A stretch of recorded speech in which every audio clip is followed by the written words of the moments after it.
Hello, everybody. My name is Robert Albright, Director of Programs with the Collective Impact Forum. Welcome to today's webinar, The What, Why, and How of Advancing Funder Openness. I'm just going to start off with a few logistical details to make sure everyone is on the same page. I'm seeing a lot of attendees joining the line right now, which is great. And I'm going to introduce the other speakers in just a few minutes, but I wanted to start off with some logistics and a little bit of framing for this conversation today. So we're really excited for those of you who are joining in. So today's webinar is 90 minutes long. We're really excited to share some lessons learned from this action learning lab process that we've been working with some funders on over the last really almost 2 years now. But we also want to hear from you. So there's opportunities for you to ask questions throughout. There's a questions tab on the right side of the webinar platform where you can ask questions throughout. We're also going to pause a few points to do some live polls.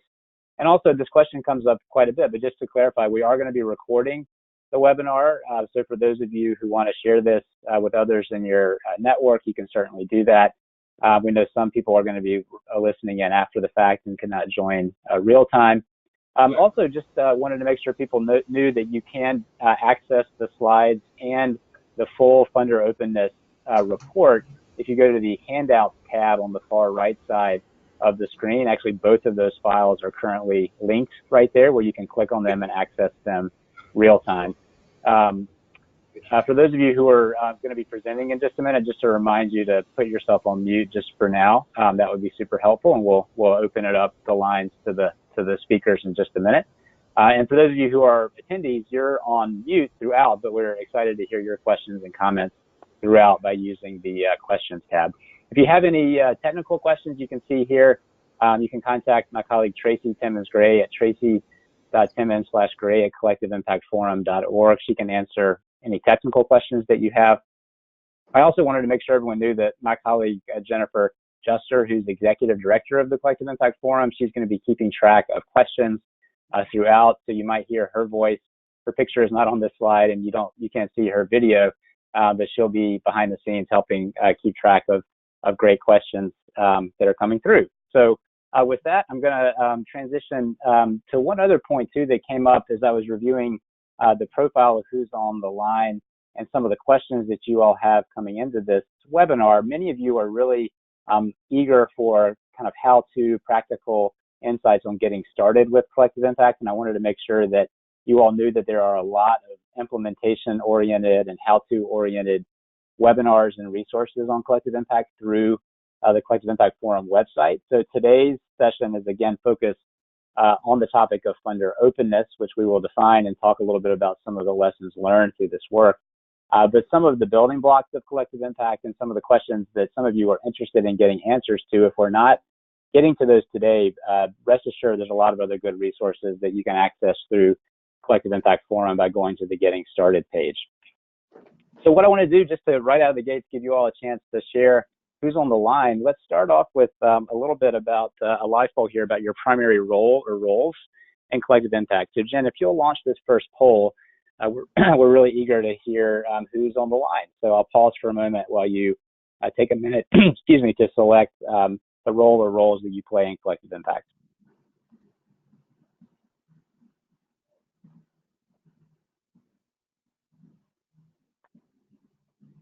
Let's leave it open for maybe 5 or 10 more seconds.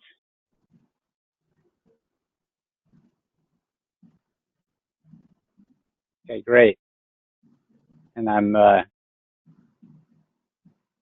wait for the poll to be hidden, and then I can get back into the slides. I don't know if you can do that, Jen.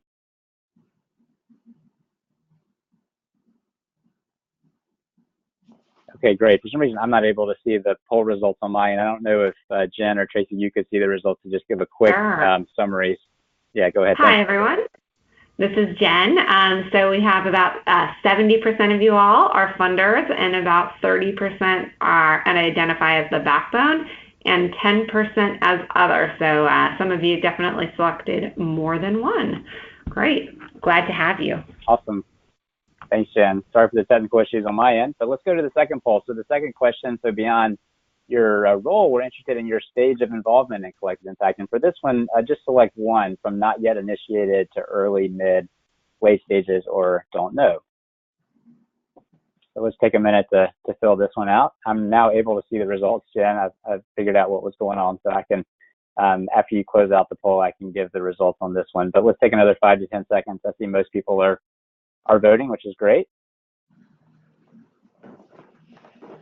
Interesting.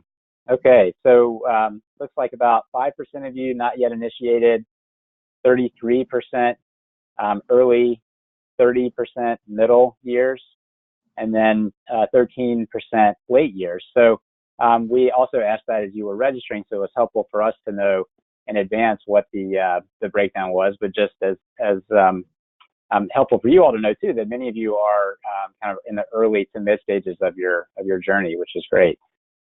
Let's go back. I'll jump back into the slides here.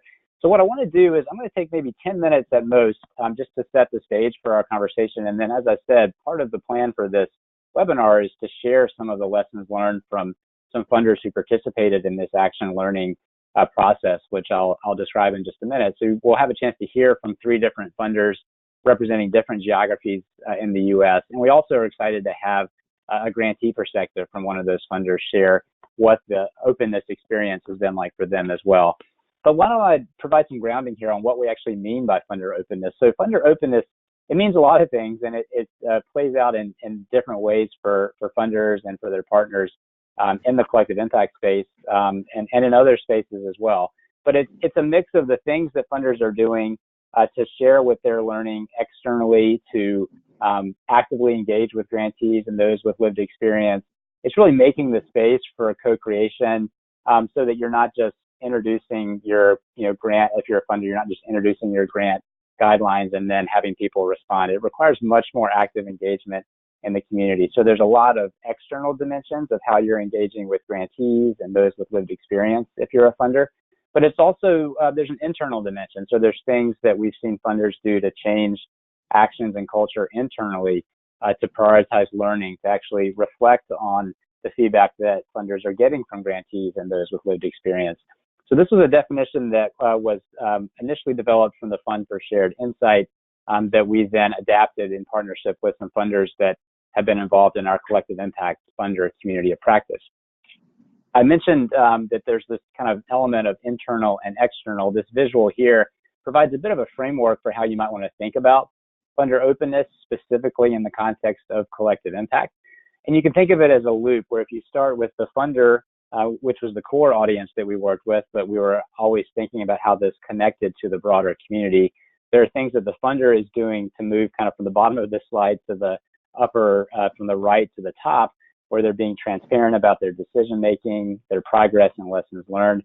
They're sharing that information with grantees who are most likely interacting much more closely with the end beneficiary or those with lived experience. So there's a feedback loop that's happening from funder to grantee, but also between grantees and beneficiaries. And then there's the kind of backside of this loop where there's feedback that beneficiaries and grantees are sharing back to the funder. And what are the ways in which funders are hearing that feedback and actually acting on it? So what I'm going to share is the process that we went through with several funders who were trying to think about ways that they could advance their openness practices in the context of their collective impact work. And there's some really interesting findings that we learned that were shared in a report a couple of months ago. And so that's really going to form the basis for our conversation today. We were really grateful to receive support from the Fund for Shared Insight, which is a funder collaborative of funders working across the country. And they're really interested in the concepts of how foundations and nonprofits are prioritizing feedback.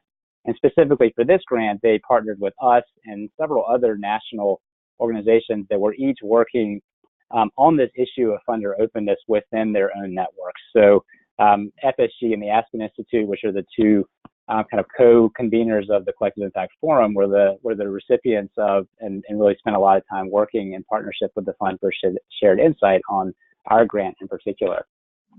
And this is how we thought about our grant. I'm just going to take, again, maybe 5 more minutes to set the stage here, but I want to bring in our partners and colleagues to share what they learned in this experience. But for our grant from the Fund for Shared Insight, we thought about this in several rings of influence. So there was this core action learning lab, which was a core group of 8 funders. They were a subset of a larger community of practice who worked together closely as a core group to think about ways that they could advance openness, and we just defined it, but it looks differently in each community, but to advance openness within their work.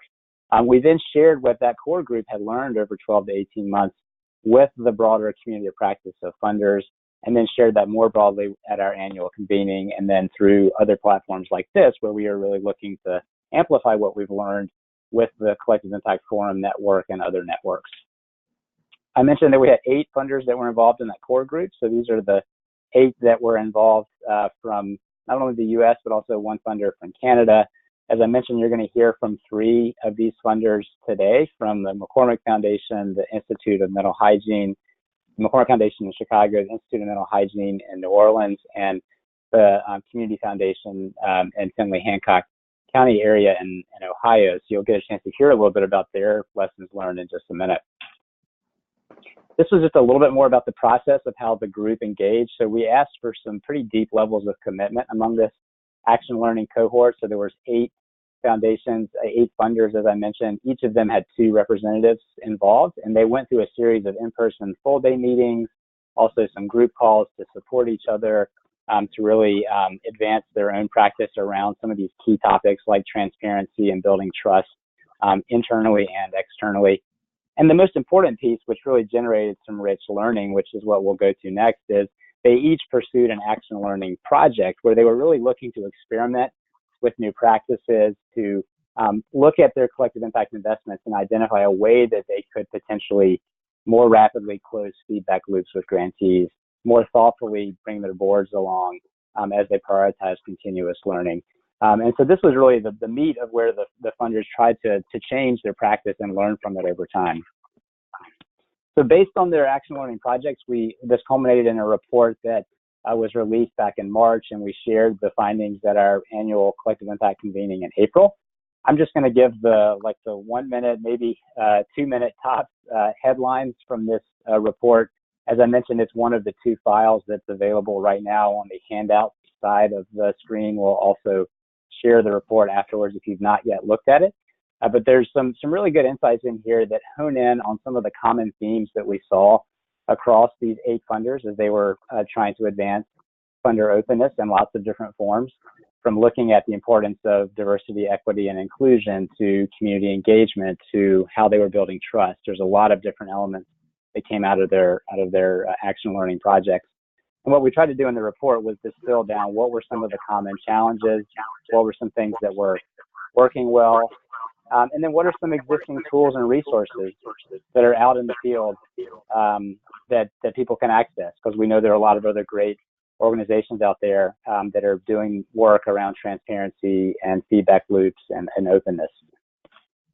So let me just speak to these 5 key themes that emerged, and then as we get into the conversation, I think we'll draw out a lot of the common threads that came out of this report. So one is the importance of building trust, and this came up pretty consistently across the 8 funders that we worked with, just how challenging it can be to acknowledge the power differential or power dynamics that are often at play between funders and grantees and those with lived experience, and just how important it is to model active listening if you're a funder trying to build trust in the community, how important it is to actually get out from behind your desk and get into the community, which we'll hear a bit more about in just a minute from some of the folks involved in this work. So that was one important theme. The second was around listening before acting. Some of the challenges we heard in this category were things like, how do I set the right table, the right setting for listening? Oftentimes it's not inviting grantees or those with lived experience to my office. It's about going out into the community where there is a deeper level of trust. So how do you set the right environment for listening? How are you thoughtful about using different types of feedback mechanisms? So not just being reliant on a town hall or on a survey. So using different forms came up a lot as a best practice.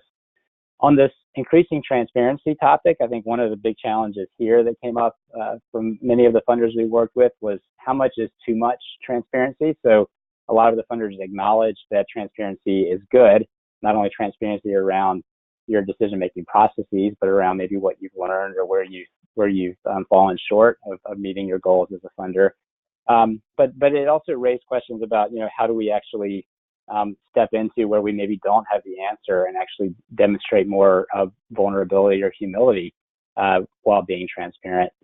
so that was an important theme. The last two themes here, which again, I'm intentionally going through this pretty quickly because I want to really get into the conversation with our friends on the line who are going to share their perspectives. But this fourth theme around building the capacity for community engagement, one of the challenges that came up with this theme was if you're trying to empower your grantees and those in the community to really have a voice, not just provide feedback, but to co-own and co-develop strategies around collective impact, that requires, as a funder, it requires you giving up control. So that was one challenge that came up.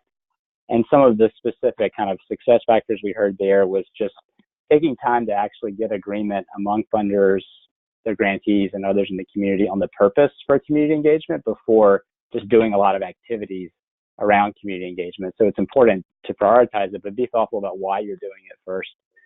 And then the last theme here around sustaining openness practices, we'll talk about this one in our conversation with the funders and the one grantee partner, is just how easy it is to fall back into old routines, that old habits die hard was something that one of the funders mentioned. So what are the ways in which you're building strong relationships and accountability internally, if you're a funder, or accountability with your grantee partner if you have the relationship built up. So that's in a nutshell, the 2-minute version, but there's a lot more detail in the report. And the purpose here for the webinar is we want to go into a much more detail on what some of the funders have learned in this work.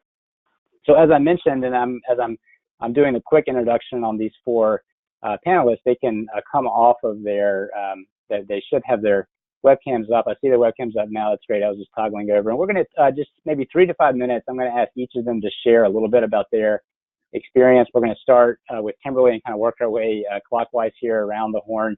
But Kimberly's with, as I mentioned, the Findlay-Hancock County Community Foundation in Ohio. Perry Gunn is with Teamwork Englewood, which is one of the partners, one of the grantees of the McCormick Foundation in Chicago. So Perry will talk a little bit about his experience working closely with Bill, Koll, and others at the McCormick Foundation. And then Bill will follow to share a little bit about his experience at McCormick as a funder there in Chicago. And then Ron McClain will talk about his experience in New Orleans. So I've asked them to each share a little bit less about the process and more about what they've learned to get us started. And as you're hearing them present, if there are questions that come up, again, feel free to use the questions tab, and then we'll make sure we've got several places throughout to field your questions, and I've got some follow-up questions for them as well. So with that, I'll turn it over to Kimberly to get us started. Kimberly, tell us a little bit about what you learned through this process. And Kimberly, I think you might be on mute. I don't know if you can unmute yourself. Yep, thank you. Perfect. I would say that no surprise, one of the things that we knew going in that we needed to do a better job of was intentional listening and engaging with those that are rarely heard from, but are most impacted by our community's most pressing problems. So our project was conducting a community conversations session or process last summer, where we connected with a full cross-section of the community in order to get direct feedback and more representative data. And we wanted to validate our current alignment of grant making to make sure that it was jiving with and directly in line with the community members' ideas of what the priorities should be, and also to better understand maybe what those gaps are so that we could better align our grant making strategies. So, when we did this, we assumed that people would be clamoring to share all this information with us, and they would be beating down our doors, and that wasn't the case. We had to work hard to build trust and to show that we were genuine, that we were going to do something, that we were truly going to listen, and that we were going to do something with the information that was shared. And I think as we went through this process and showed them, that we were really wanting to, and connect with them and hear from them, that trust built and more participation happened. So that was certainly something that was we didn't anticipate, I guess. We weren't surprised with the results that we got. I mean, they were very much in line with a lot of the assessments that had been done in the past. But one of the things I can't stress enough is that how important it was for us to do that intentional listening, to hear directly from the community, to kind of validate or verify, that information. And it allowed us to get deeper information too, even though we might have known some of the kind of the core areas, allowed us to get deeper information and also to better understand what those barriers were related to those issues. And it also opened the door to helping us see how we could better connect those with lived experience to the coalition work as we were interacting with more community members. And I think a big thing that this allowed us to do was to say that this is what the community as a whole is saying that is important. It's not just a handful of community leaders that have said these are our priorities. It was the community as a whole saying that, which was really powerful as we kind of modified some of our grant focuses. And it also allowed us to say, how can we together address these issues or respond? You know, this is the community's information. How together as a community can we respond? And I think both, since the Community Foundation and the United Way of Hancock County did this project together, this was a great example of two funders that were working together and allowed us to model that behavior for other funders and community partners. We had a lot of different sectors, corporate world, government, nonprofits, churches, regular citizens that participated in the conversations, but also wanted the data, the results, so that they could apply it to their work. And it helped get them more involved in the coalition work too. It strengthened that and really elevated the idea of collective impact overall in the community. And the last thing that I would say is that, kind of building on that last statement, is that we've recently started a conversation about the idea of creating a funders collaborative. So again, above and beyond just the Community Foundation and the United Way and a handful of other partners in and out, how can we more intentionally leverage our resources and put them to use when it comes to these systems level responses that the coalitions are going to be creating. So we're very much at the beginning stage of that, but I think this process of engagement through the community conversations really helped elevate it so that it is something that we're talking about now. That's great. Thanks, Kimberly. And when we come back in a minute, I want to hear from all of the panelists, but I'd love to hear more about, you know, the importance of follow through. So as you had those community conversations and you got that feedback, I know that's one thing we spent a lot of time talking about is, you know, how do you take that really rich feedback, make sure that folks understand how it was incorporated, and then what are other ways that you've, you know, kind of sustained that over time. So we'll come back to that, but it's great to hear your initial thoughts. I'm going to swing us from Ohio up to Chicago and have Perry and Bill go next. So we'll start with Perry. And Perry, grateful to have your voice in this conversation. This was, as I mentioned, a learning process for several funders, but clearly none of this work happens in a vacuum, and all of the funders that we were working with were trying to think about ways that they could more authentically partner with, engage with, co-create with their partners, their grantees in the community. So talk a little bit about what your experience was like from the nonprofit leadership, backbone leadership perspective. Sure. I work for an organization called Englewood. Our collective impact process really focused on developing a community plan. And in the Englewood community in Chicago, it has a reputation for being a very difficult community to work in because it's very siloed. But in our case, bringing in a funder like the McCormick Foundation was great for us. Certainly, we had to address some of the trust issues. So some of the lessons we learned as we looked at this process, being a backbone organization with a strong history of leading in the Englewood community, we learned that it's most important for a funder to show up and participate with the community, to be present as much as you can at strategic events throughout the neighborhood, just getting out into the community, getting to know the people, getting to establish relationships with the community and with the people is a big starting point for funders in our community. That's a huge thing. The other thing is just to be patient. As you come to these community events and meetings, you don't have to really be opinionated in the beginning. Just sit back and listen and learn and understand kind of what's going on in the community. Get a better sense of how the community is operating and try and figure out who the players are and who the partners are, the key partners are. The other thing that we've learned from our connections with the funding, especially the McCormick Foundation, is that they bring a lot of skill and experience of working with organizations. And so we enjoyed the fact that they were able to share their wisdom of working with other community groups. and get an experience. So for us, it really is about, again, you have to be at the table in a very proactive way. You have to be patient and thinking about, you know, when you can jump in. And so part of our lessons learned is that we had to also counsel the funder in terms of the timing that we thought was good for them to be involved and to be connected. So we had a very good experience with the McCormick Foundation, and thankful for the whole process. Thanks, Barry. Thanks for sharing, and it's great to hear about the you know, that process of showing up, and it's a good segue. Bill, why don't you talk a little bit about what you learned? Also, I know this was not just a journey that you and your colleague Molly went on, who was your colleague who went through the action learning process, but it was also how others on your team were thinking about openness. So share a little bit about what you learned through the process. Yeah, sure. Hi, everybody. We've learned a ton, but unfortunately, we don't always learn it as quickly as we would like to, and so we're making mistakes along the way. As all of us who participated in this initiative with FSG, we surveyed our grantees, and our grantees came back to us and told us two real specific things. They said, you know, you're doing mostly okay, McCormick, but we would love to have more frequent and authentic conversations with you, and we're really looking for opportunities to co-create. We're not looking for you to come into our communities and say, you know, here's what we're going to do. We're looking for you to come in and partner with us and create things together.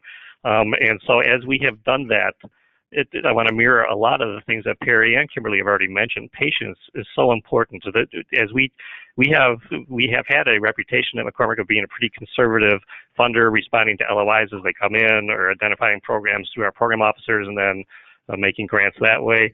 But we wanted to change that. We wanted to get out more in the community, but changing our culture and the way we do this is taking more time than we thought it might be. And so you really do have to be patient about it.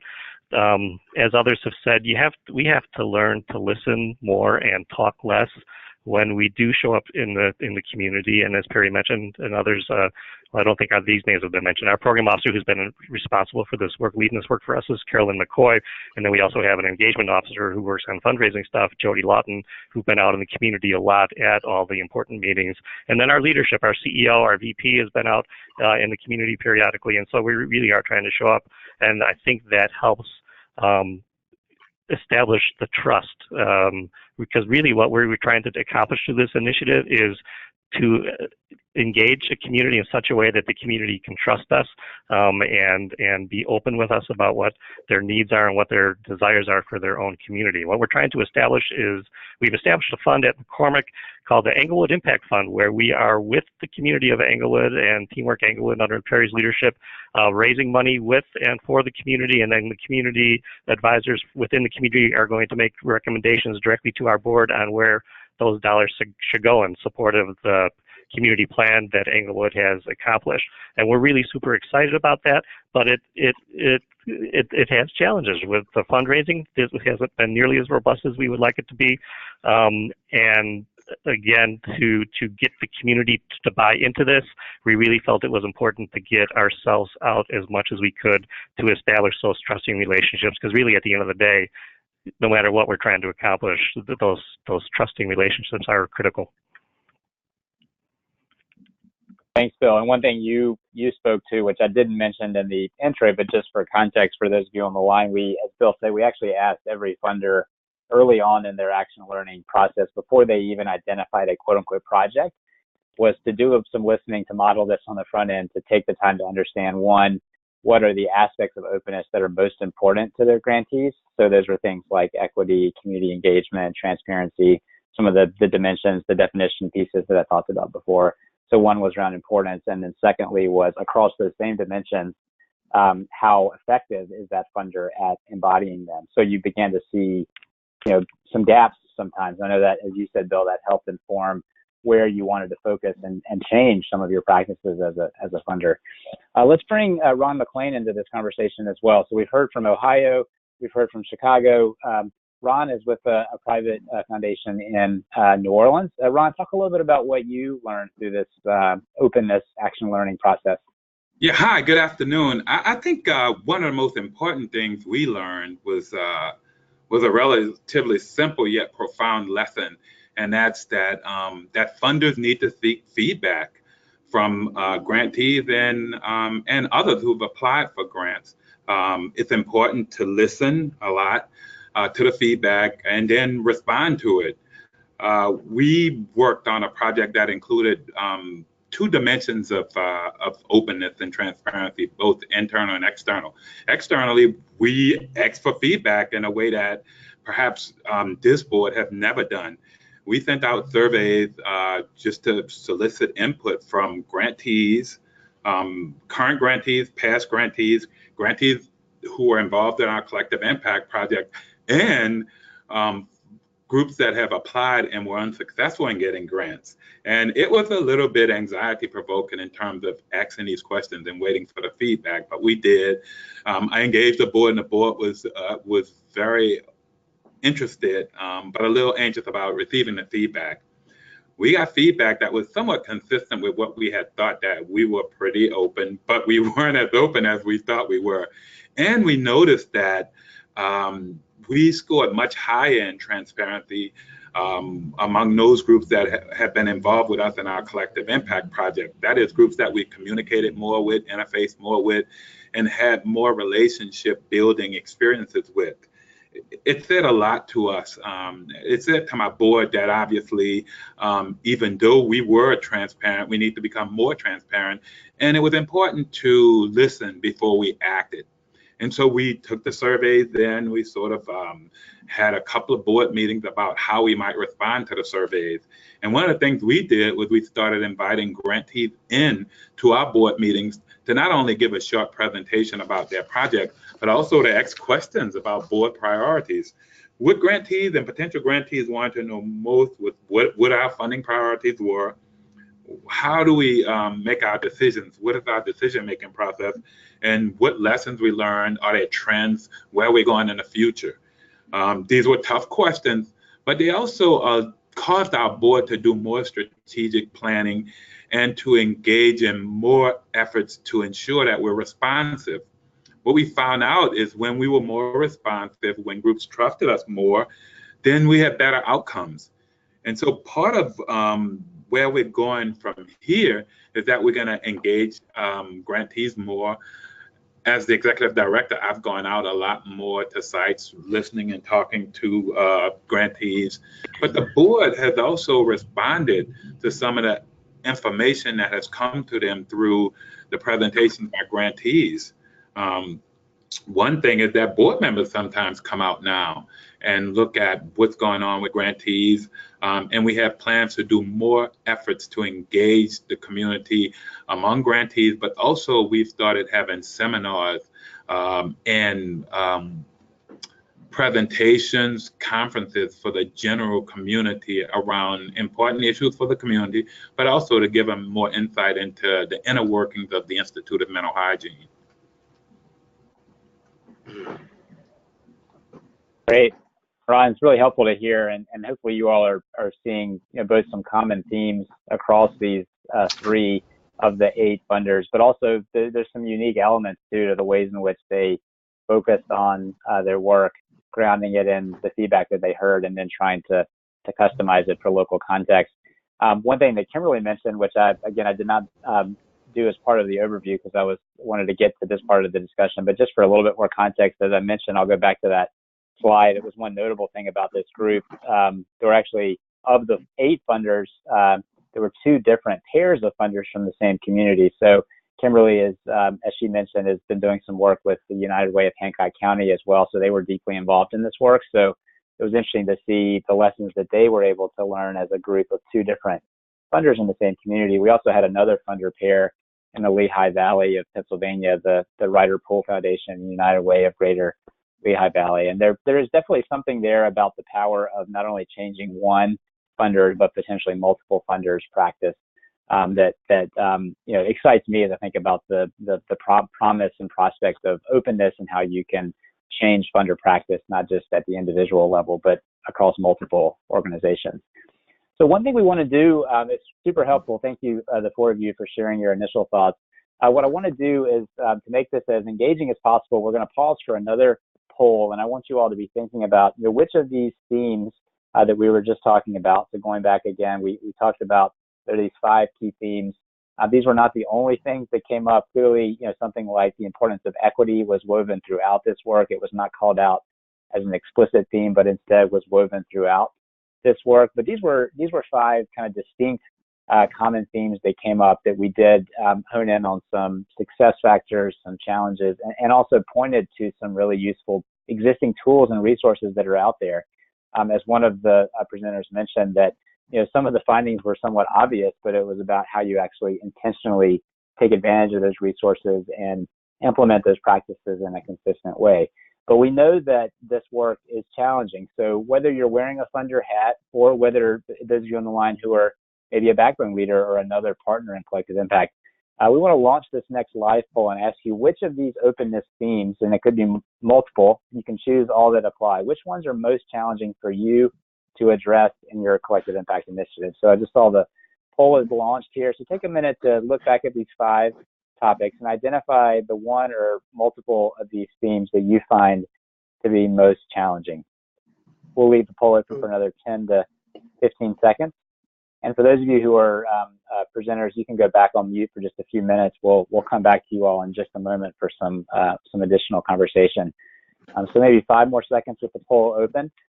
Interesting to see. I think one thing I'm seeing here is that all of these are a challenge, not surprisingly. The one that seems to be most challenging is building the capacity for community engagement. The next 2 that are a close tie were building trust and listening before acting. Those were about a third of you said that was a challenge each.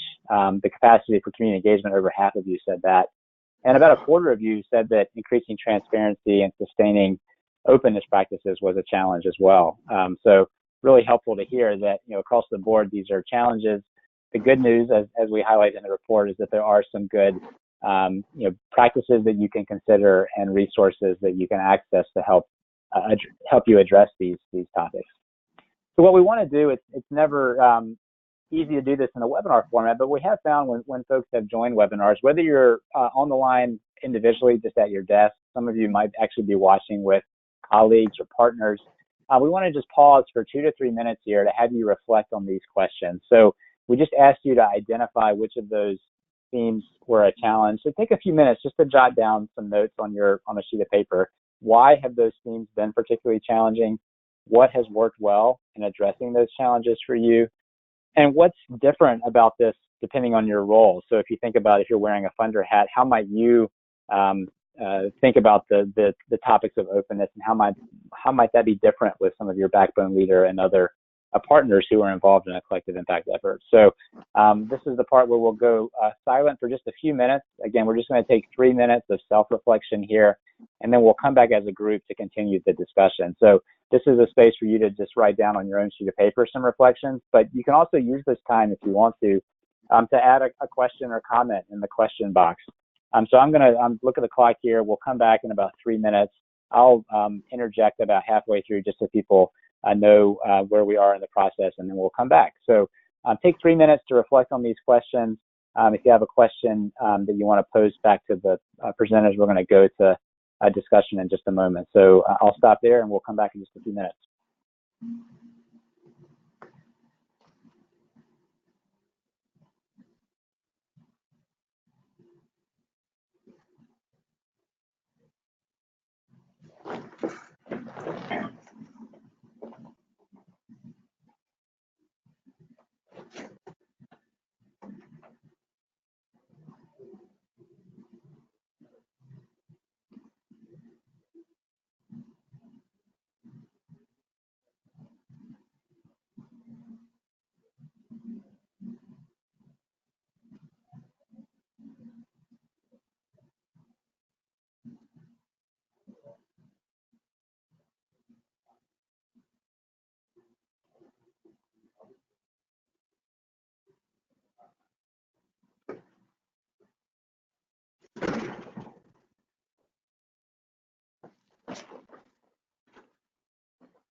Robert, I think that you're on mute.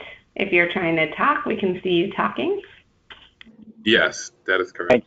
Thanks, Jen. Appreciate it. I was on mute. Now there I am. Good. Let's come back together. Thanks, everybody. I was just saying thanks for bearing with us on the silence. We didn't have any background music to play, but you couldn't even hear my voice. So let's come back together. So the way we're going to structure this is I'm going to start off with a couple of questions, but hopefully you all have some questions that have bubbled up for you as attendees on this webinar. So I might have been on mute when I mentioned that, but if you haven't yet, feel free to add questions into the question box, and we'll get to as many as possible. But what I'd like to do is come back to the discussion with Kimberly, Perry, Bill, and Ron. And one question that I wanted to get your all's thoughts on, I mentioned that these are not necessarily discrete, individual themes. We talked about things like, building trust and building the capacity for community engagement. They're so interconnected. How have you all thought about the interconnected nature of these themes and definitions of openness? I'll go ahead and start. As you said, they're incredibly interconnected. You can't, try to focus on one without looking at all of them. If you are not walking the walk and talking the talk and consistently maintaining the openness practices, you're going to lose trust. If you act before deeply listening to your grantees or individuals in the community, you're going to lose trust. And if you don't build the capacity for the community to be engaged so that all stakeholders can effectively work together, trust is going to be lost and the entire process is going to fall apart. So you really can't say, okay, we know we're not doing this one thing well, let's just do that and ignore the others, because they're just too interconnected. Yeah, agreed. Please, Ron, go ahead. Yeah, I think that I certainly agree with Kimberly, and I think it's really important not only to listen, but also to respond to what you hear. I think you build trust by being responsive to the input that you receive. And part of that is really actively listening.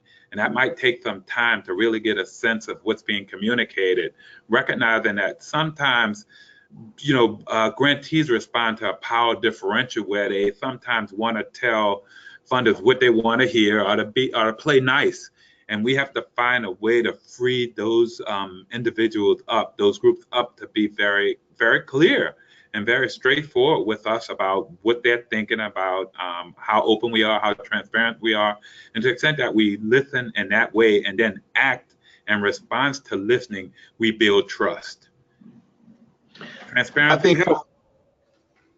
Go ahead, Ron, finish. Yeah. You can go ahead and finish. No, I was saying transparency helps, and transparency around, what the funding priorities are, what's the decision-making process, how are we responding to what we hear. To the extent that we reflect on those things and demonstrate to those who have given input that we're listening to their input, we truly build trust. From a community perspective, trust is really the key piece. When you have a community foundation or a foundation coming from the downtown area, coming into a neighborhood, there's always question marks that bubble up. And you say, are they really committed? Is there integrity? Is this real? And so you start raising those questions. So focusing on trust is a huge thing for, a backbone organization working with a foundation. I think it's a big part of it. And again, as Ron said, the transparency piece of really being clear about what you're doing and what the purposes of the foundation are and the priorities and the goals and the objectives, and whether or not that really matches up with what the community is doing is really key. So those are the two pieces for me, I think, that are important. Yeah, I agree with all that. Trust is such a huge issue, and it's something that, you don't just do once and then it's established. It's a day-to-day thing. It's an every encounter thing. And the only other thing I would want to add is around building capacity. It's the building capacity of both the funder and the community. As we have put forth some efforts to do some capacity building work with our friends in Englewood. We have also done the same for ourselves, talking to other place-based funders, other collective impact funders, participating in FSG activities, as well as doing some race equity conversations and training, just to acknowledge that we also have a ton to learn still.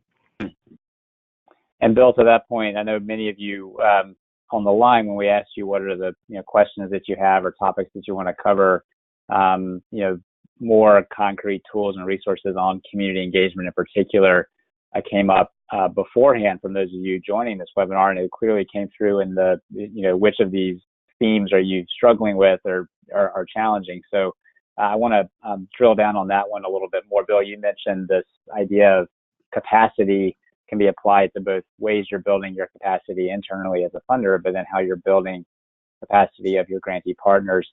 Kimberly or Ron, do you want to share, to build on what Bill had said about how you thought about that? So on this kind of building the capacity for community engagement front, what are some things you've done to think about capacity on both the internal and the kind of community side of capacity building for community engagement? One thing that I can share that we've done at the Institute of Mental Hygiene in New Orleans is we've attempted to communicate an equity lens, that we're looking at, underserved populations and groups that serve underserved populations in a way that might be different from proposals that are submitted by the universities. We get proposals from Tulane University, LSU, but we also get proposals from Sixth Baptist Church and community-related groups.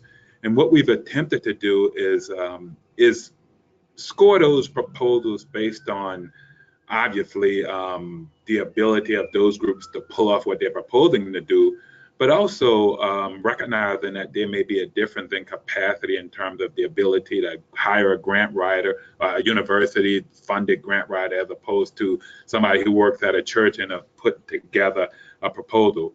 And in addition to kind of looking at those a little bit differently, I've gone out personally and done some coaching.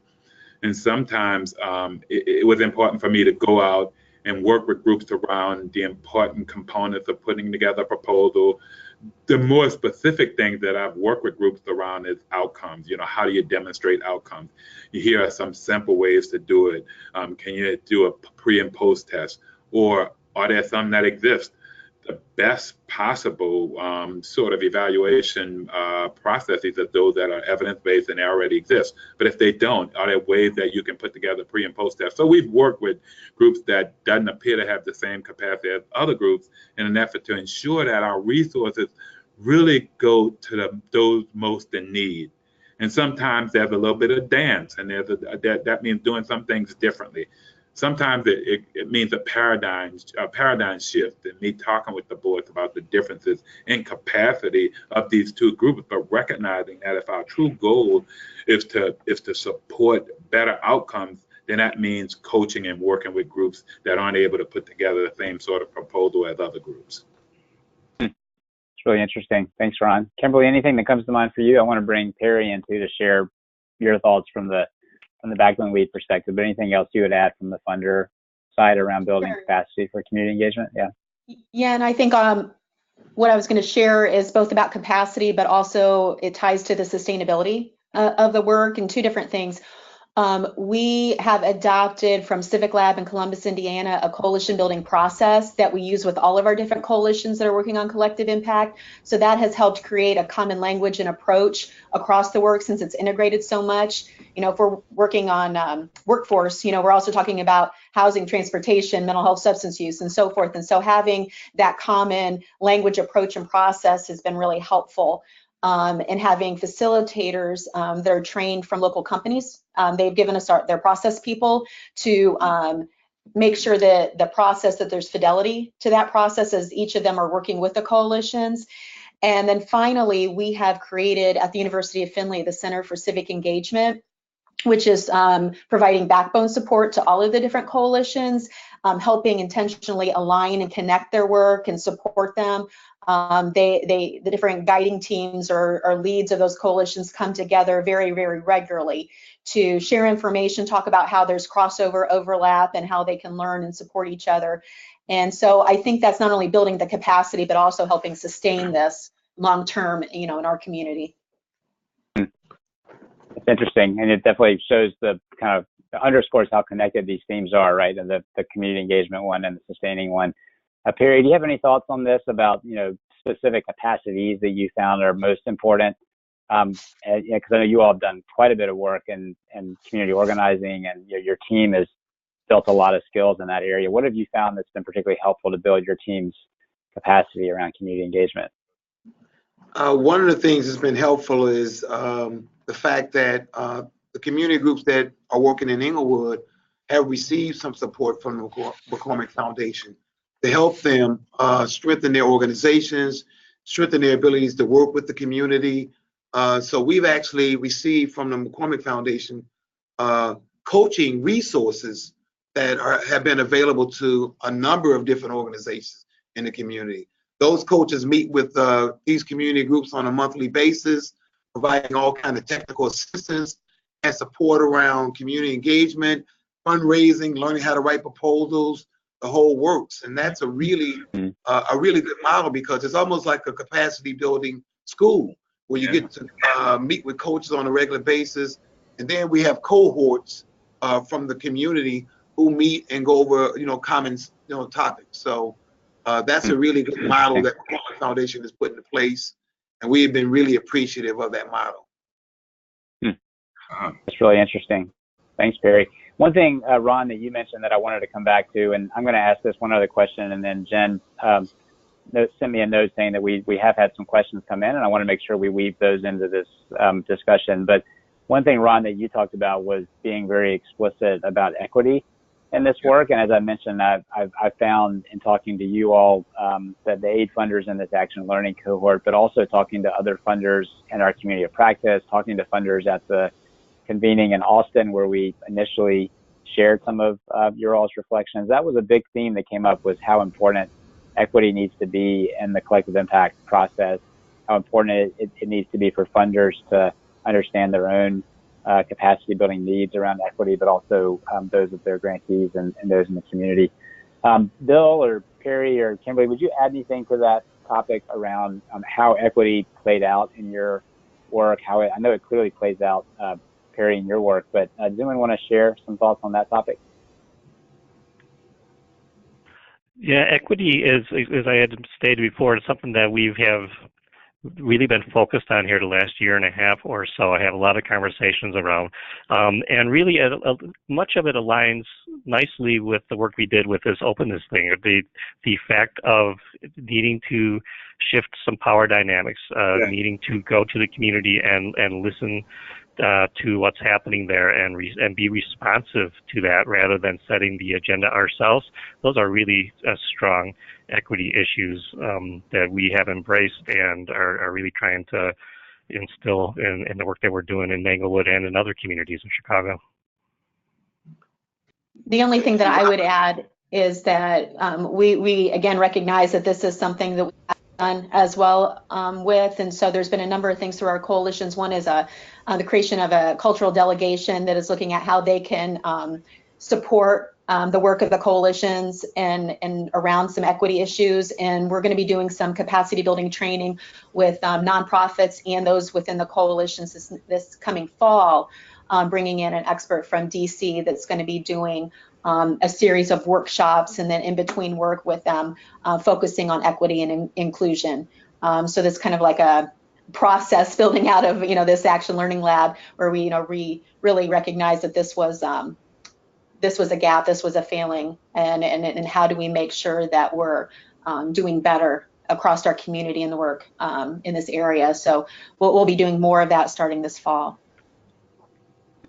Robert, from the community angle, the equity piece is really important as we look at the community and as we talk about making decisions in the community. Even though we are the backbone organization, it's really important that the community feels that there's equity in the decisions that are being made around the projects and around all the things that are being done. So even though we are the lead agency, we can't make the decision ourselves. We give everybody the equitable voice and role in creating the decision making around these projects. That's really important for a backbone organization working as part of this process. Thanks for you all sharing your thoughts on that. One other just quick follow-up point before I ask Jen to see what else is coming from the audience. One other thing I just heard, which made me think about it, was this notion of building trust sometimes implies that you're starting from zero and it's just about, let's build some trust, but oftentimes there's been broken trust and you're actually working from a deficit. So I'd love to hear maybe some more concrete, more specific ways in which, if you've entered into an environment where there actually is mistrust, how you've gone about strengthening that. Some of the things I've heard are the importance of intentional listening, needing to show up, being patient, which all sound right, but I'd love to hear some specifics, some additional thoughts on that. When you've had situations where maybe there's actual mistrust or broken promises, or there's systems in place that make it very legitimate that there's mistrust in the community. It's a big question, but I'd love to hear others' thoughts on that. That's a really big question. And we fully acknowledge and we're fully aware going into this work that we were downtown-based, white-led organization going into a predominantly African-American community that has had funders come in and out over the last several decades. And so we assumed that it was going to take a good amount of effort to build up that trust to move past that. And I think a piece of it, all the things, Robert, that you mentioned, something that Ron mentioned a little bit ago about you got to be responsive. You can't just show up and listen, but then you got to respond, and you got to respond from the right place. But then there's also the issue of when issues develop, and they're going to come to the fore because we're all just people, right? And so there's going to be the human experience, the human dynamic at play here. And so sometimes there's going to be disagreement. There's going to be a shift in strategy, or just the things that people bring to the table. When that happens, you got to be open and upfront and communicate about it immediately. You got to pick up the phone or get out into somebody's office and say, here's what's happened, and we screwed this up, and we apologize, and help us figure out how to move forward with that. Mm-hmm. I think the key is being honest and being vulnerable. I mean, so many times as the funder, whether it's intentional or not, you're seen as not that you're this ivory tower, or that you are, somehow disconnected or separate from, the rest of the community or the providers. And you got to acknowledge that power differential is there. Again, whether you've intentionally created that, or just going from past history where that has existed. I think being vulnerable, trying to get on their level and say, hey, we don't have all of the answers, but let's go on this journey together and learn together. And so I think that it's about being honest and saying you don't have all the answers, and being vulnerable, and not appearing that you're the expert in every situation or whatever. It's really key. Yeah. Yeah, sharing. Go ahead, Ron. Certainly, I would agree. I think part of it is recognizing that we have some limitations, not only in terms of funding. There's some groups that some of our grantees and potential grantees, it appears that they perceive us as being, just having deep pockets or having all the money that's necessary to fund all the efforts, and we just don't. And so we do have to make funding priorities, and we have done that. We've set goals for certain percentages of funding during each cycle, and our highest percentages in early childhood education and care. And there were some groups who perceived us as being solely funders of early childhood, and until we became very clear about what our priorities were. At one point, we didn't publish the information about what our goals are in each area, but we decided to be more transparent. We should do that. And so now we're telling all of the groups that some 40% will be in early childhood, this percent will be in after school or community-based. And I think it helps a lot. That perception that we were funding only in one area kind of waned, but there's still obviously some concern about why we're funding one group and not another. And the reality is that we have a limited amount of funding, and we've gone through the process of prioritizing our commitment based on needs in the community. And the more we talk about that, the more it helps. But I don't think all of the mistrust will go away totally. We just have to live with that and continue to respond accordingly and work on becoming more open and more transparent. Mm-hmm. From a community perspective, it's really about the actions, what you do, what you follow up on, how you respond. When you show that support of being visibly available and come to the community in the evening, in the morning, middays, that builds a lot of trust. You know, it's the timing of and the commitment to what you're doing. When again, you show up on a Saturday, you support community organizations across the community. That really goes a long way towards building trust, especially when there's, not a strong connection being downtown and the community and trying to bridge that gap. So that's important. Good. That's great.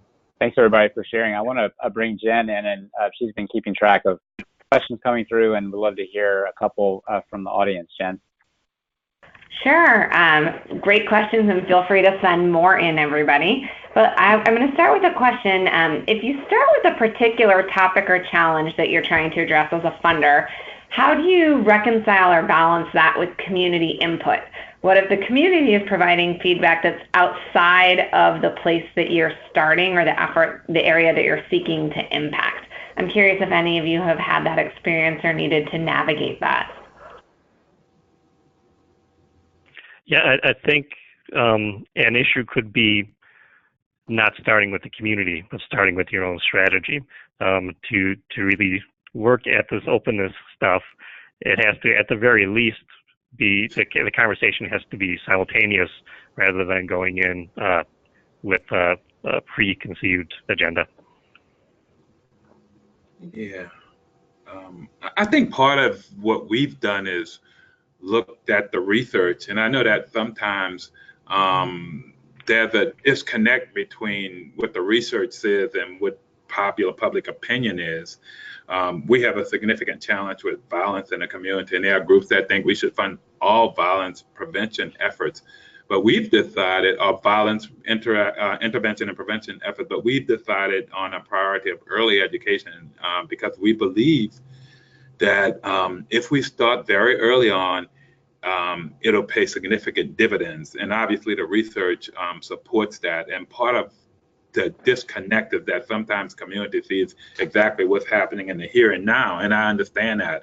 And we're responsive to opportunity youth and other groups, but we believe firmly in early intervention and prevention. And so we've begun to communicate that as a part of how we talk about the Institute of Mental Hygiene. Thank you, Ron and Bill. Let's move on to the next question. How did participants from the foundations gain board buy-in for participating in the Action Learning Lab? And I will expand on that, gain board buy-in toward shifting to more openness generally. I think from my perspective, this happened way before, or a number of years before we started to get involved with the Collective Impact Forum. I went for the first time in May of 14 when you had the Aspen training or convening. And it was the few years prior to that where our board kept saying, we want to be more proactive.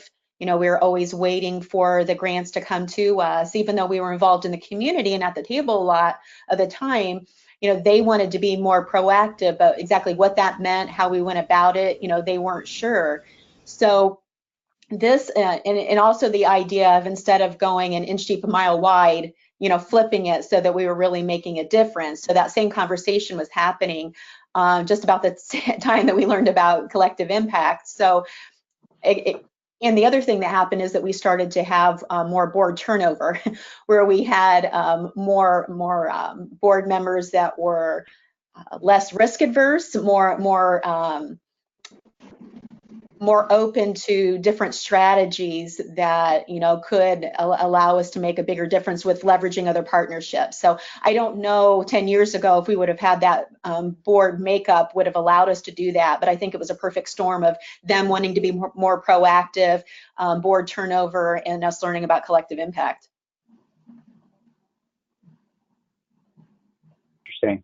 And it was helpful to hear, Ron, I know you had shared earlier about some of the things you've done with the board in terms of bringing grantees in, helping them understand some of the feedback you had gotten from the survey, making sense of it, not having it just be confined to one board meeting. Are there other things that you would add, Ron? Yeah, I think that one effective strategy for us at the Institute of Mental Hygiene has been having a board member actively involved in our collective impact effort. In fact, this board member is a member of the steering committee, and so we have a board champion who can speak to other board members about how important the work is, about this board member's personal commitment and the satisfaction they have gotten out of being involved.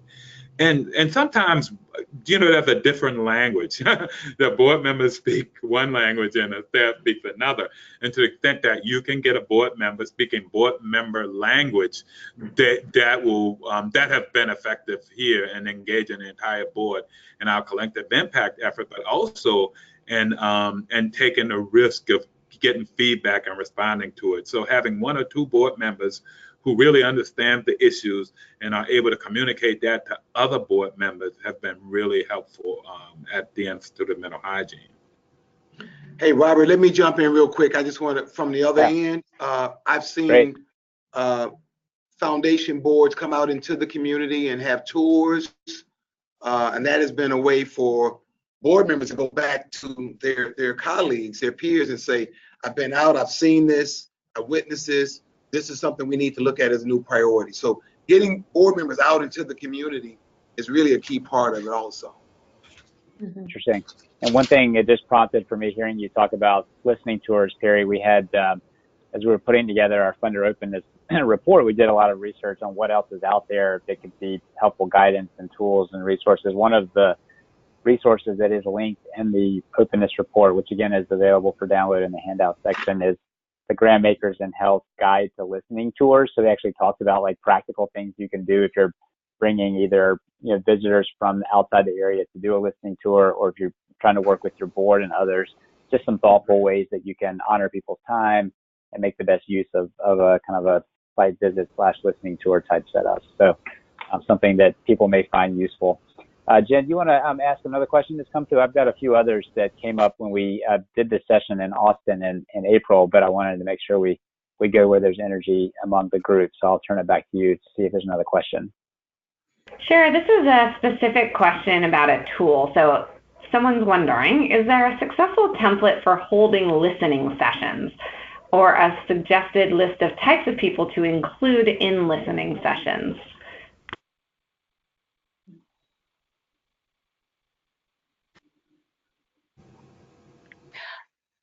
The only thing that I would state is, and I can't remember exactly what they might be called, but I know when we did the community conversations, we utilized some of the work of Richard Harwood, the Harwood Institute, for he just they do a lot of work like this, and so we use some of those resources and pattern some of our work after some of those. So I would look at the Harwood Institute. One specific tool that comes to mind for me is the Guide to Facilitating Intentional Group Learning, which some colleagues at FSG synthesize several different helpful tools that can be used when you're having a planning conversation in collective impact, or when you're trying to engage different stakeholders in the community. And the one in particular in there that might be helpful to kind of understand who is and is not at the table is actor mapping, which is a visual way to kind of show which different parts of the community are at the table and which ones are not. So it's not necessarily getting to the, like, once you have those stakeholders in the room, how do you facilitate the discussion? But it can be a good precursor tool if you've got a smaller group that wants to talk through, like, okay, we've got good representation of nonprofits and philanthropy. We actually don't have a lot of grassroots organizers. We don't have much business or public sector.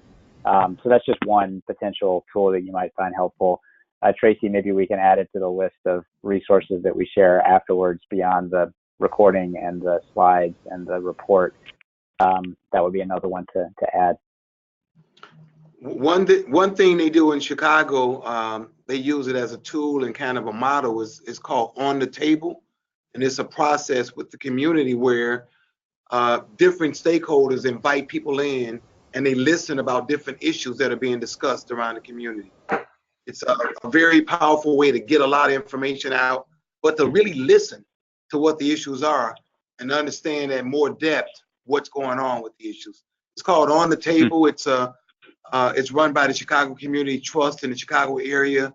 It's a process where on one day in the community, there's thousands of people who sit at these listening tables. And it's called On the Table. Wow. Thanks, Barry. That's great. And Robert, this is Jen. Just in response, a couple more things came in. Someone was asking about the name of the guide you mentioned, which is a guide to facilitating intentional group learning. And then we also had one of our participants from the Irvine Foundation let us know that they have created a website as the report of their listening sessions at irvine.org/CA Voices. And it describes how they used a human-centered design approach to conduct listening sessions in 6 regions across the state of California. So thank you, Kelly, for sharing that. Great. And then the other thing I would just put a finer point on, for those of you who've not yet seen the report that we developed, we certainly learned a lot, but we also, from those funders involved in that work, but we also learned a lot from others in the field that are doing this work. So please do check out, there's at least 20 to 25 other tools and resources that are linked from that report across each of the 5 themes that we've been talking about. So tools from Center Effective Philanthropy around transparency, a community engagement toolkit that our colleague Paul Schmitz at the Collective Impact Forum, senior advisor with the forum, developed. There's some really good tools and resources that hopefully you can access and use in your work. Many of which are freely available to those of you, either funder or backbone or other collective impact partner. I'm going to ask another question, and Jen, as other questions come through, feel free to add them. We've got about 15 minutes left, and we had one more round of self-reflection as things get quiet, but I have some additional questions that came up in Austin that we did not have the chance to answer at the time, so I'm actually going to tee up one of those. One question that came up in Austin was, how do you assess a funder's readiness for pursuing deeper levels of openness? So let's assume that you're on this line and maybe you would say, I'm, interested in deepening my openness practice to, prioritize transparency or feedback loops. How do you kind of assess that, like where you are as a funder in pursuing openness more deeply? And what are some ways that you can kind of assess that and decide kind of where to go next?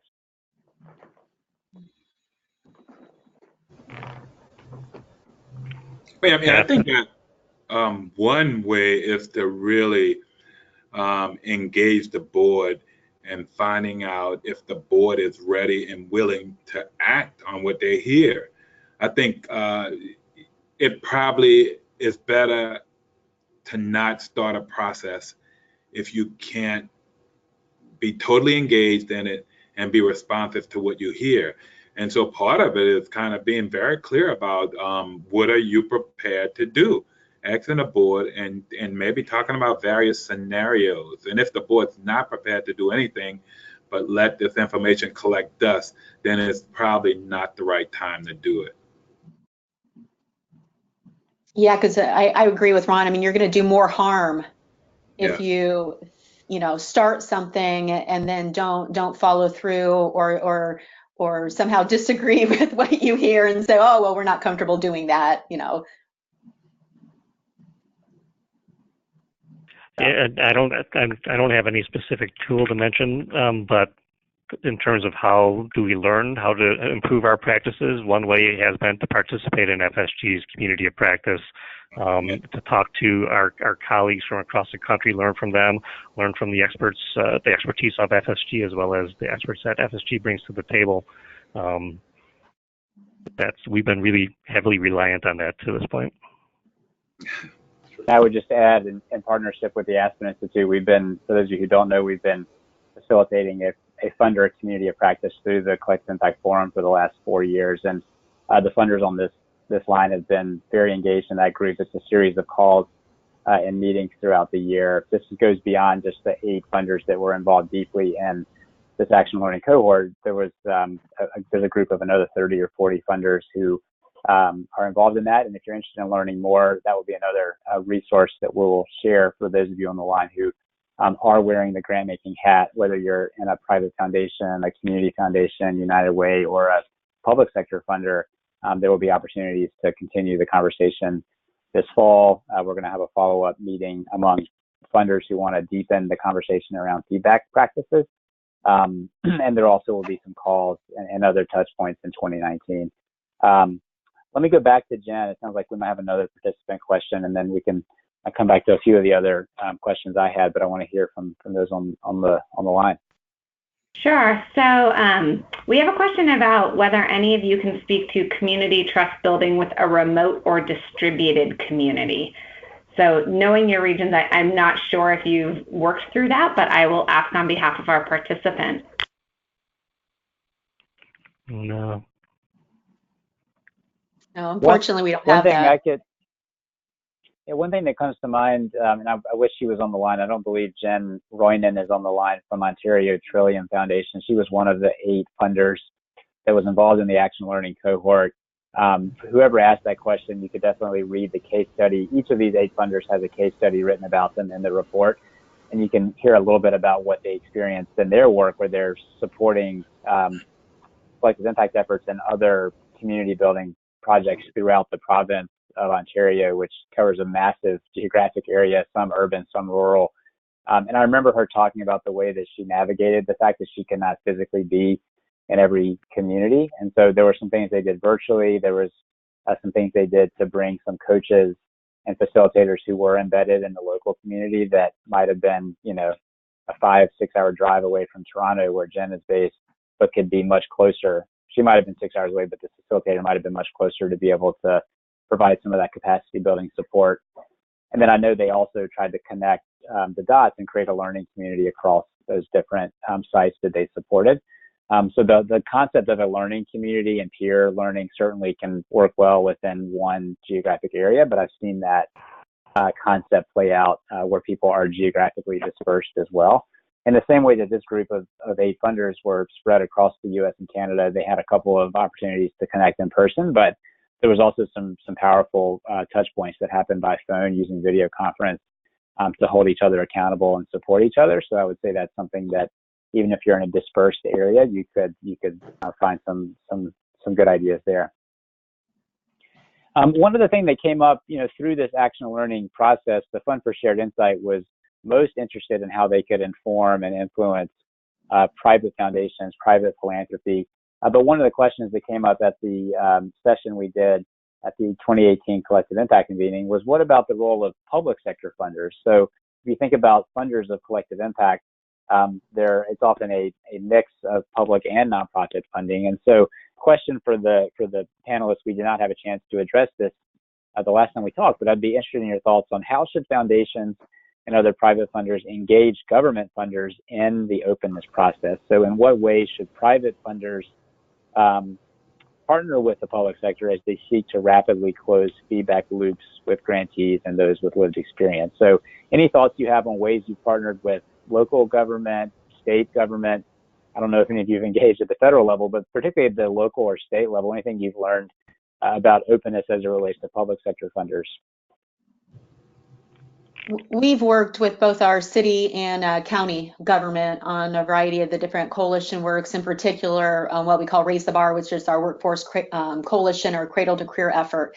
And they have, there's a group of 5 funders. It's the Community Foundation, United Way, city and county, and then our local corporate community kind of co-funding that. I guess the biggest thing is, as you kind of try to deepen those relationships, is modeling that behavior.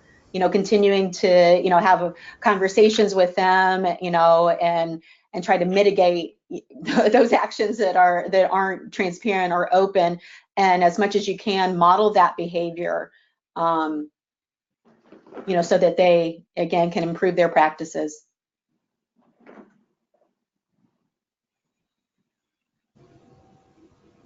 Thanks, Kimberly. Anyone else want to share what they've learned about engaging with public sector funders?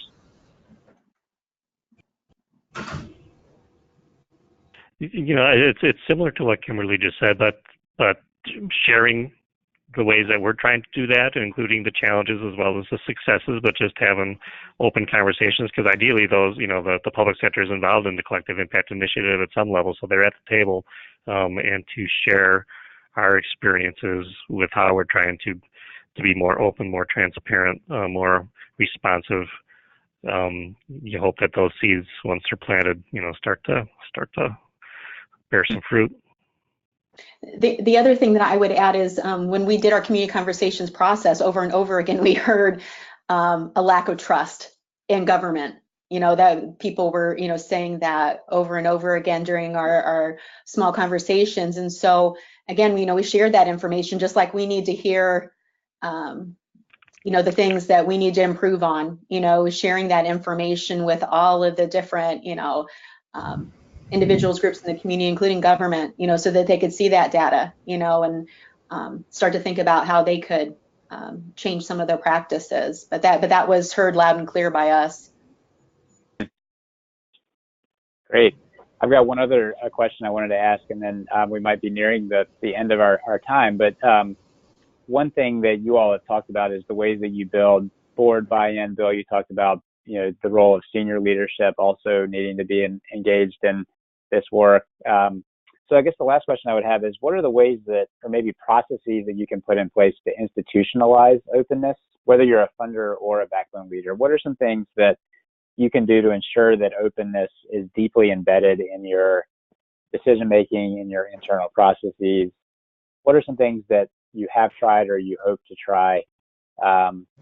Make sure that this is something that sticks. Back to the point around sustaining openness practice. Anything else that comes to mind about processes or things you can put in place to make sure that it, might supersede your time at the organization, for example? Like, what are things that you could do? You're champions of this, but what are other ways that you can embed it within your organization?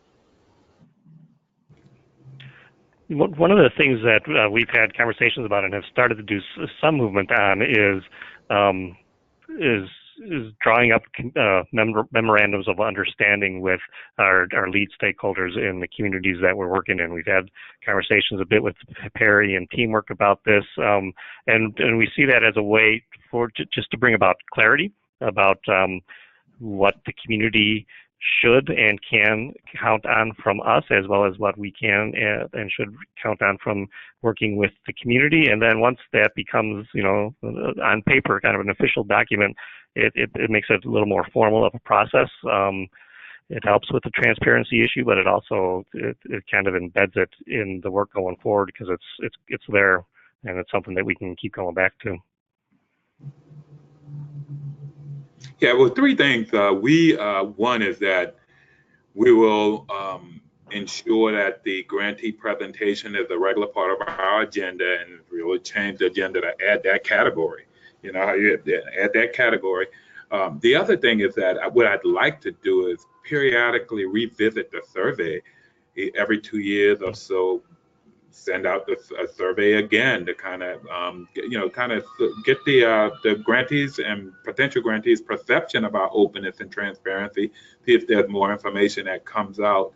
And the third thing is that that I'd like, when we do our strategic planning retreats, which is every 3 years or so, that we have a whole section on transparency and openness in an effort to ensure that that's a part of the conversation in an ongoing way.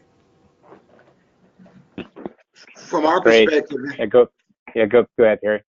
From our perspective, it really is just about building that kind of culture within the organization, helping people to understand what it means, what the concepts are, and just trying to build that practice across the organization.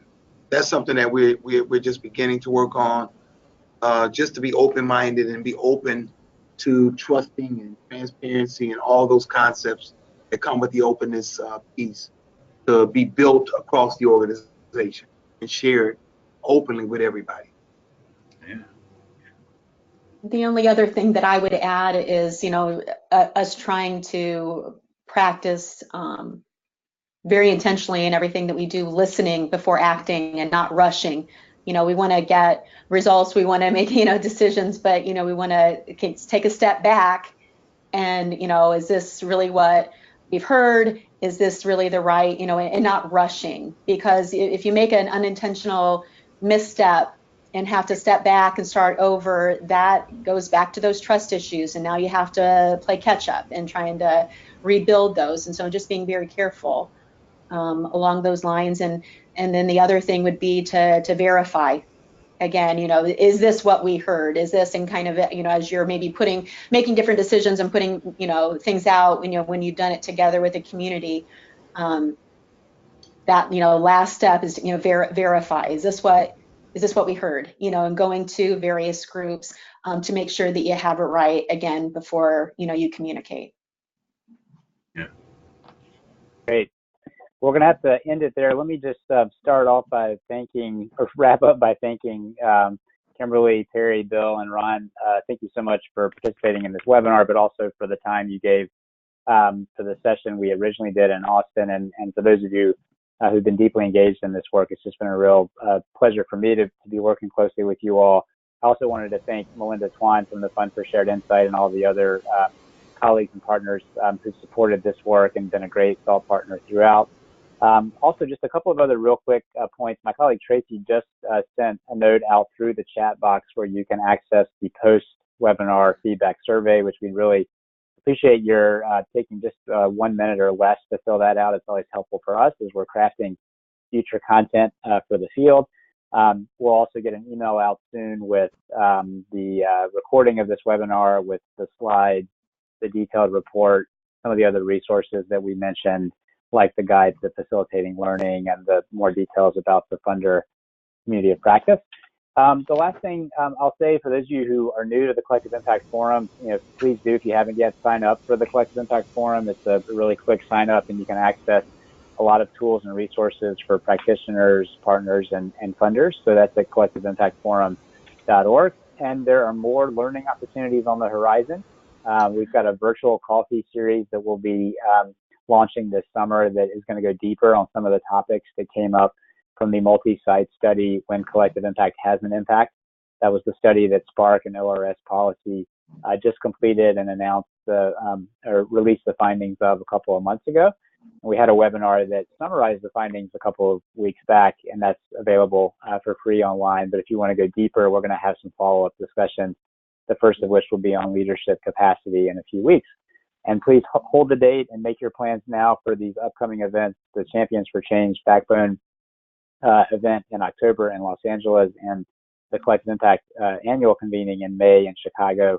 Those events have historically sold out usually several weeks in advance. So you're still early days now, but make plans to join us, and sign up is already available for Champions for Change, and we'll launch for the Chicago meeting later this summer and fall. So with that, we'll wrap up. Thanks again, everybody. It was great to have you all on the line. Thanks for your questions, and have a great afternoon. Thanks, Robert. Thanks, Robert.